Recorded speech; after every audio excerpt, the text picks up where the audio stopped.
दोस्तों, भारत के संविधान को लागू हुए लगभग 75 वर्ष से ज्यादा हो गया है, लेकिन अभी भी ओबीसी एससी एसटी का जो अनुपात है, रिप्रेजेंटेशन है, 18 से 20% है। और देखिए, वही हमारे भारत के संविधान में आरक्षण का प्रावधान है, रिप्रेजेंटेशन का प्रावधान है।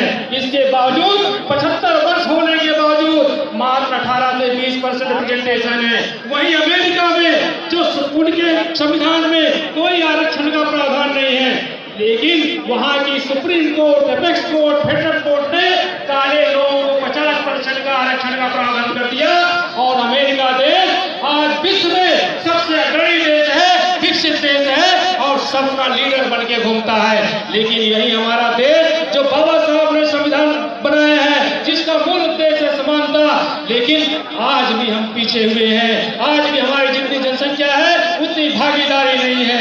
लेकिन भारतीय संस्कृति के हिसाब से यदि मान लीजिए 100 रोटी है और 100 लोग हैं, सभी को एक एक रोटी बांटना चाहिए। लेकिन आज भी हमारे देश में 10 लोगों को 90 रोटी और 90 लोगों को 10 रोटी दी जा रही है। ये हमारे साथ अन्याय है।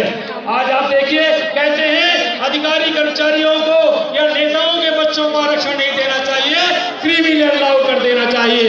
दोस्तों, आज की आरक्षण प्रणाली में प्रधानमंत्री से लेके पंच के बच्चे को, चीफ जस्टिस से लेके जज के बच्चे को, उद्योगपति से मजदूर के बच्चे को और सभी हमारे मजदूर बच्चों को, किसान भाइयों को के बच्चों को रिजर्वेशन मिलता है। इसके बावजूद भी पूरे देश में हमारा 50% ज्यादा बैकलॉग खाली है। यदि हम इनको अलग कर दिए जाएंगे तो हमारा 1950 के पहले की स्थिति हो जाएगी। तो हमारे साथ परेड करना चाहते हैं, छलावा करना चाहते हैं। क्या छलावा करने देंगे आप लोग? इसलिए ओबीसी एससी एसटी का संयुक्त मोर्चा अभी तो ये अंगड़ाई है, आगे और दोस्तों, अब देखिए, पहली बार किसी आईएएस ने संवैधानिक बात किया है, शासन की योजनाओं को लागू करने के लिए कहा है और रोटी बेटी के संबंध के लिए कहा है। और अपने अनुसूचित जनजाति के परिवार के बीच में अपनी आदिवासी भाषा में बोला, रोटी बेटी के संबंध में बोला। और लेकिन एक पहली बार आश्चर्यजनक, अवैधानिक, असंवैधानिक रूप से उनको कारण बताओ नोटिस जारी किया गया। उसको खत्म करना चाहिए कि नहीं?